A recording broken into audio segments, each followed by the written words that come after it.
அவமானப்படுறது பெரிய விஷயம் கிடையாதுங்க. அவமானம் அதை வழியாக எடுக்கக்கூடாது. அதை நம்மோட பாத் வழியாக மாற்றிக்கணும். சரிங்களா? அதுக்கப்புறம் என்ன அப்படின்னா, அவமானம் வராத மனுஷங்களே கிடையவே கிடையாது. சில நேரம் நம்மளை அவமானப்படுத்தினா வார்த்தையால் கோபத்துலேருந்து வெளியிடுறாங்கள அந்த வார்த்தையாக மாறும். சில நேரம் நம்ம சொல்கிற விஷயத்தெல்லாம் மறுப்பாக சொல்லுவாங்க. போ, வேண்டாம், முடியாது. அவமானப்படுத்துவாங்க, நம்ம சொல்கிறத ஏற்றுக்கவே மாட்டாங்க. ஓகேவா? சில நேரங்களில் நமக்கு தோல்வியாக வரும். அவமானங்கிறது தோல்வியாக வரும். 7 மலைகள் பாருங்கள் உயரமாக இருக்குது. காரணம் என்ன? அதனுடைய சிறப்பான பண்பால் தான் இன்றைக்கி அந்த மலைகளை நாம் வணங்குகிறோம். ஏழுமலையான் கோயிலில் பாருங்கள் 7 மலைகள் இருக்குது. சரிங்களா? இது மாதிரி பல சிறப்பான கோயில்களில் வந்து பார்த்திங்கன்னா 5 மலை சேர்ந்துருக்குன்னு சொல்லுவாங்க. 7 மலைகள் என்றைக்குமே உயர்ந்து தாங்க இருக்குது.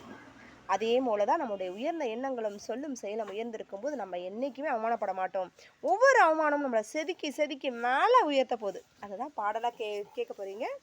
பிடிச்சிருந்தா லைக் பண்ணுங்கள், ஷேர் பண்ணுங்கள், கமெண்ட் பண்ணுங்கள், சப்ஸ்கிரைப் பண்ணுங்கள் வித்தவுட் ஃபெயில். சரியா?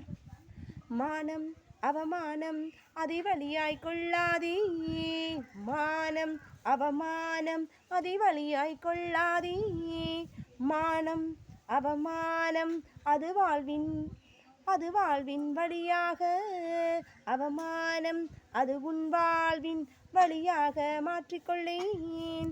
வாழ்வில் அவமானம் வராத மனிதனில்லை, வாழ்வில் அவமானம் வராத மனிதனில்லை. சில நேரம் அவமானம் அது வார்த்தையாக வரும், சில நேரம் அவமானம் அது வார்த்தையாக வரும், சில நேரம் அவமானம் அது மறுப்பாக வருமே, சில நேரம் அவமானம் அது தோல்வியாக வரும். நீ யார்தான் உன் வாழ்வை தேர்வு செய்ய மனிதா, ஆறறிவு கொண்டாயி. நீ யார்தான் உன் வாழ்வை தேர்வு செய்ய.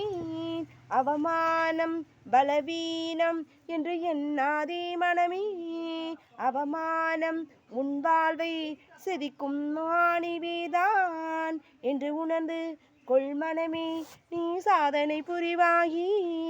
7 மலையின்